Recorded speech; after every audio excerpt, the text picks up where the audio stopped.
बहुजन क्रांति मोर्चा, भारत मुक्ति मोर्चा का आज एक विशाल महारैली थी और विशाल महारैली को हाई कोर्ट ने 2 दिन के पहले अनुमति इनकार कर दिया और फिर भी बहुजन क्रांति मोर्चा के राष्ट्रीय संयोजक वामन मेश्राम जी ने किसी हाल में वो हम रैली करने वाले हैं और सभा की आखिरी के समय परमिशन मांगी मगर वो उन्होंने परमिशन नहीं दिया और फिर भी उन्होंने कहा कि हम किसी भी हालत में आंदोलन करेंगे, सभा करेंगे। तो आज सुबह वामन मेश्राम जी को गिरफ्तार किया गया और संवैधानिक तरीके से गिरफ्तार किया गया। तो इसके खिलाफ जो पूरे देश से आए हुए कार्यकर्ता आपसे बात करेंगे। क्या कहाँ से आए सर आप? मेरा नाम दासराम नायक, बहुजन क्रांति मोर्चा में तेलंगाना आंध्र प्रदेश से हूँ। बहुत साथियों, तेलंगाना, आंध्र प्रदेश, तमिलनाडु, केरला से, कर्नाटक से, साउथ इंडिया से हम लोग बहुत बड़े से आया है। यहाँ हाईकोर्ट का और पुलिस प्रशासन का कहना है कि ये लोग दीक्षा भूमि के लिए आए थे, तो क्या बात सच है? नहीं, वामन मेश्राम साहब हमको कॉल किया इसलिए आए हम लोग। कोई हम लोग अंधा भक्त नहीं है। हम ओरिजिनल बाम साहेब और फूले अम्बेडकर का वारस है हम लोग और भीमा कोरेगाम का वारस है हम लोग। हम लोग बहुजन क्रांति मोर्चा, भारत मुक्ति मोर्चा का कार्यकर्ता है, पब्लिक है हम लोग। हम कोई डरपुक लोग नहीं है। हम जान देने को आए लोग। हम शांतिपूर्वक से संविधान धारा पर रेख कर हम आंदोलन कर रहे और आरएसएस का ऑफिस घेराव करने को आए हम लोग। हम कोई डरने वाले नहीं है हम लोग। क्या मांगे हैं? देखो भाई, आरएसएस वाले, बीजेपी वाले हमारा बहुजन लोग को तोड़ फोड़ कर रहे और एससी में झगड़ा डाल रहे, एसटी में झगड़ा डाल रहे, ओबीसी का जनगणना नहीं कर रहे, ओबीसी का आरक्षण नहीं दे रहे, शेड्यूल ट्राइब पे अत्याचार अन्याय हो रहा, आदिवासियों पे अत्याचार अन्याय हो रहा, आदिवासियों का 5th शेड्यूल अमल नहीं कर रहे और आदिवासी का जंगल में लोहा, सोना, खीरा पूरा खींच रहे, आदिवासी को जमीन से बाहर खेदड़ रहे, शेड्यूल कास्ट पे अत्याचार अन्याचार कर रहे, ओबीसी को परेशान कर रहे और मुसलमान भाई को परेशान कर रहे। इसलिए हम लोग इकट्ठा हो रहे और आरएसएस, बीजेपी उसका हाथ में है। नहीं, ये आरएसएस के कार्यालय पे घेराव करना ये असंवैधानिक है।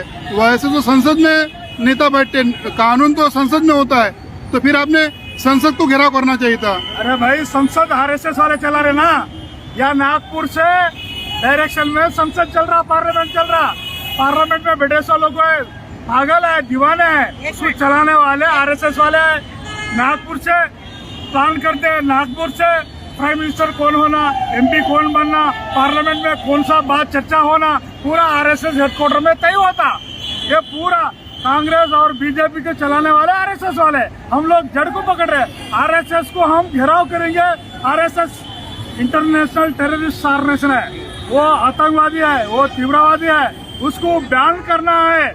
आरएसएस वाले बम ब्लास्ट का ट्रेनिंग चला रहा है आरएसएस हेडक्वार्टर में और आरएसएस वाले वो गन का ट्रेनिंग चला रहा है, वेपन का ट्रेनिंग चला रहा है और बम सारा देश में बम ब्लास्ट कर रहे, हिंदू मुस्लिम का झगड़ा कर रहे और मुसलमान भाई पीएफआई कार्यकर्ता को अरेस्ट किया। असली टेररिस्ट आरएसएस वाले हैं। हमारा बहुजन समाज वो जानना है। नहीं, अब बहुजन की बात कहते हैं कि देश का प्रधानमंत्री ओबीसी है, राष्ट्रपति आदिवासी है, ट्राइब की है, तो फिर बहुजन की बात क्यों नहीं होती है? अरे वो प्राइम मिनिस्टर है ना, ओबीसी है, मगर उनको ब्राह्मण आरएसएस मोहन भागवत नॉमिनेट किया। क्यों? ब्राह्मण सामने आया तो वोट नहीं मिलता, चुनाव नहीं होता, इसलिए वो वाचडाग है, ब्राह्मण का वाचडाग है और बहुजन लोग वोट नहीं डाले। इलेक्ट्रॉनिक वोटिंग मशीन में गड़बड़ करके, घोटाला करके ये आरएसएस और इलेक्ट्रॉनिक और चुनाव संगठन मिलजुल के घोटाला करके, वोट चोरी करके मोदी को जीता है। वो कोई वोट से नहीं जीता हो। बाबा साहेब अम्बेडकर हमको संविधान के ऐसे वोट दिया, वोट को खत्म कर रहे हैं लोग। मशीन आया, ईवीएम मशीन, वो मनुवादी मशीन है, वो नया मनुस्मृति है, वो उसको हम विरोध कर रहे हैं। इसलिए ओबीसी का भी जनगणना नहीं कर रहे हैं लोग, इलेक्ट्रॉनिक वोटिंग से घोटाला कर रहे हैं, इसलिए हम आरएसएस को टारगेट कर रहे हैं हम लोग। वो मोदी का कुछ भी नहीं है, वो पुतला है, वो नॉमिनेटेड है। पूरा नागपुर हेडक्वार्टर से चलता सरकार, पार्लियामेंट चलता, इसलिए हमारा हक अधिकार और संविधान का विरोध में बीजेपी डिसीजन ले रहा, संविधान बदलाने का कोशिश कर रहा, वो पूरा आरएसएस हेडक्वार्टर से प्लान हो रहा। इसलिए हम आरएसएस का हेडक्वार्टर घेराव का प्लान किया। आज लाखों संख्या आया, 33 स्टेट से आया, साउथ इंडिया से हम लोग भी आए। हम लोग कोई डरने वाले नहीं है और मेहतराम साहब को अर्जेंट रिलीज करना है और आरएसएस को हम नहीं छोड़ेंगे और आरएसएस वाले नहीं छोड़ेंगे ना। 30 स्टेट में 30 स्टेट में आपका कार्यकर्ता, आपका ऑफिस हम घेराव करेंगे, आपको आपका संगठन नहीं चलने देंगे। हम कोई डरने वाले नहीं है। हम लोग भीमा कोरे गांव का वारस है। हम लोग फूले अम्बेडकर साहब का वारस है, विरासत है। हम लोग संविधान हमारा पक्ष में है। आप लोग संविधान का विरोध में संविधान बदलाने का प्लान कर रहे हैं लोग, इसलिए हम संविधान बचाना, भारत बचाना, संविधान बचाना, भारत बचाना, इसलिए हम लड़ रहे हैं। आरएसएस ऑफिस को घेराव कर रहे हैं, हम अरेस्ट हो रहे हैं, हमारा लोग लाखों आदमी अरेस्ट हो रहे हैं। हम कोई डरने वाले नहीं है। हम लोग कार्यकर्ताओं को लगातार गिरफ्तार किया जा रहा है, क्या और दिन भर कार्यकर्ता आते जाते रहेंगे? वो हजारों लाखों लोग आ रहे। हम लोग अरेस्ट होने को रेडी है, हम लोग जान देने को रेडी है। हम लोग कोई पुलिस वाले से गिरफ्तार से डरने वाले नहीं है। हम लोग तो क्या नेक्स्ट प्लान क्या है? नेक्स्ट प्लान हमारा मेहतराम साहब को छोड़ दिया तो अच्छा है, नहीं छोड़े ना हम लोग इधर नागपुर छोड़ने वाले नहीं है। इधर ही हम पुलिस स्टेशन में जेल भरो आंदोलन, पुलिस स्टेशन घेराव और असेंबली घेराव और पार्लियामेंट घेराव का भी प्लान करेंगे हम लोग। हम तो आरएसएस का ऑफिस को, हेडक्वार्टर को नहीं छोड़ेंगे, नागपुर में रहेंगे, यहाँ ही रहेंगे हम लोग। संविधान बचाना तो हम लोग बचेंगे, संविधान बचेंगे, कॉन्स्टिट्यूशन बचेंगे तो हम लोग बचेंगे, हमारा हक अधिकार बचेंगे। हमारा बच्चे को SC ST बच्चे को नौकरी नहीं मिल रहा, हमको रिजर्वेशन खत्म कर दे रहा ब्राह्मण लोग, वो संविधान को जला रहे आरएसएस वाले, संविधान विरोध में डिसीजन ले रहे पार्लियामेंट में, संविधान का विरोध में संविधान बदलाने का कोशिश कर रहे, इसलिए हम संविधान बचाने का प्रोग्राम करें। 1 मिनट और बता दो। नाम बताए आप मेरा कहाँ से? नाम है पूर्णिमा काटकर, मैं क्लास 1 UPSC ऑफिशियल रिटायर्ड और मैं वाम सेप की कार्यकर्ता हूँ, प्रचारक भी हूँ। मैं गांधीनगर को रहने वाली, देन राजस्थान के एडॉप्शन इंचार्ज, अभी पुणे के भी भवन का मैं ये देखती व्यवस्थापन। आज मुझे बताओ, 27 जून को रोहतक में, हरियाणा में DNA कॉन्फ्रेंस थी। वो आरएसएस को DNA से क्या खुजली है, क्या डर है? DNA एक ऐसी चीज है, तुम बीमार पड़ते हो, डॉक्टर का ब्लड टेस्ट करता है तो डॉक्टर बोलता है तुमको डेंगू हुआ, तुमको कोरोना हुआ, पक्का पता है ना। वैसे ये DNA से पता है कि ये ब्राह्मण विदेशी है, तो ब्राह्मण विदेशी है तो किसी भी देश में विदेशी लोग उस देश में राज नहीं कर सकते। हमारी लगातार की जो कॉन्फ्रेंसेस है वो बंद की जा रही है वहाँ के पुलिस सपोर्ट से। तो हमने सोचा, साहब ने सोचा, क्यों भाई उनके बच्चों को पकड़े, बाप को नहीं पकड़े, इसलिए नागपुर में आए। आरएसएस जब पंत प्रधान भी होता है तो मंत्रिमंडल को लेके जाते, आरएसएस के भागवत के पैर छूता है।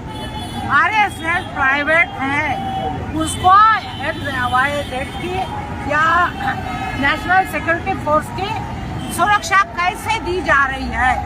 हम लोग भी तो, हमारा संगठन है, हमको सुरक्षा नहीं, पुलिस प्राइवेट की गाड़ियां ला रहे हैं और हमारे लोगों को डिटेन कर रहे हैं। 10:30 बजे से मैं हूँ वहाँ ग्राउंड में, पुलिस ने मुझे डिटेन करने के लिए बोला। मैंने बोला पुलिस मेरे को नीली गाड़ी चाहिए, ये गाड़ी में मैं नहीं जाऊंगी, और भाई लेडी पुलिस ही है। तो उन्होंने जब तक के बात की, पता चल गया कि वहाँ लोग नहीं है, इसलिए वहाँ से यहाँ पर आए। तो ये मॉब इतना देखने के बाद आज शाम तक के हमने लोगों ने डटे रहना है। जब साहब को डिटेन किया है तो छोड़ना ही पड़ेगा, उनके बाप को छोड़ना पड़ेगा, तब जाके दिखाएंगे हमारी असली ताकत क्या है। समझ गए? ताकत हमारे में है। हमारे साथ तेलंगाना से आई हुई महिला है, क्या नाम है मैडम आपका? मेरा नाम शांति नायक है।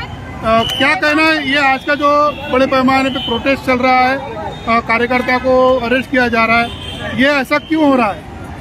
ये आरएसएस को डर लग रहा है, ये वामसे वाले हमको घेराव कर रहे हैं, वो डर के भाग भी गए, पुलिस को लगाकर अरेस्ट कर रहे हैं, ये डर के कर रहे हैं।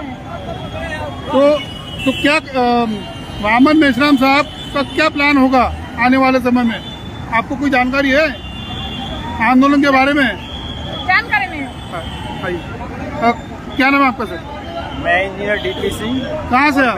मैं UP सहारनपुर से आया हूँ और बहुजन मुक्ति पार्टी का राष्ट्रीय महासचिव। और मैं क्लास 1 पद से रिटायर्ड हुआ 2020 में। और यहाँ प्रोटेस्ट में आए हैं माननीय वामन मेश्राम साहब के द्वारा जो कॉल किया गया था, ये इसलिए हम यहाँ पर आए। देखिए आर्टिकल 19 में विचारों की अभिव्यक्ति, संगठन बनाना, रैली करना, कार्यक्रम करना, सम्मेलन करना, ये संवैधानिक अधिकार है। ये संवैधानिक अधिकार है। इस संवैधानिक अधिकार का हनन करने का कार्य किया जा रहा है। 27 जून 2022 को इन्होंने रोहतक में हमारा कार्यक्रम होने वाला था, उसको इन्होंने परमिशन को निरस्त किया। 31 अगस्त को हमारा राज्य अधिवेशन कानपुर में होने वाला था, उसको इन्होंने निरस्त कराने का काम किया। जो हमारा जो संवैधानिक अधिकार है उसको खत्म करने का काम कर रहे हैं। एक मैगाजिन सॉफ्टवेयर के द्वारा फोन रिकॉर्डिंग का काम किया जा रहा है। ओबीसी की जाति आधारित जनगणना 1931 के बाद जाति आधारित जनगणना की नहीं की जा रही है, इसलिए ओबीसी के अधिकारों का हनन किया जा रहा है। यानी आज भारत में आरएसएस के इशारे पर जो सरकार चल रही है, ये केवल आरएसएस के द्वारा गवर्न हो रही है। मोदी केवल मोहरा है और केवल आरएसएस। हमने गिराव का मामला हमारे यहाँ पर इसलिए है कि सारा का सारा गंदगी यहाँ से बह रही है। हम गटर के मुंह को बंद करना चाहते हैं, इसलिए हम यहाँ पर आए हैं। और माननीय वामन मेश्राम साहब को जब तक छोड़ा नहीं जाएगा तब तक हम यहीं पर धरने पर बैठेंगे। हम यहाँ से हटेंगे नहीं। हमारे लोग गिरफ्तारी पे हैं और हम भी गिरफ्तारी कर जाएंगे। तो ये सारा का सारा आरएसएस के द्वारा जो खेल चल रहा है, हम आरएसएस को जाएंगे। अगर ये नहीं माने तो जो भीमा 1 जनवरी 1818 को ये दूसरा कोरेगांव होगा और इसके लिए हम तैयार हैं। और वामन मेश्राम साहब के आदेश की हमें आदेश का इंतजार है। जब आदेश करेंगे दूसरा भीमा, तो इसके लिए हम पूरे देश का कार्यक्रम आरएसएस मोहन भगवत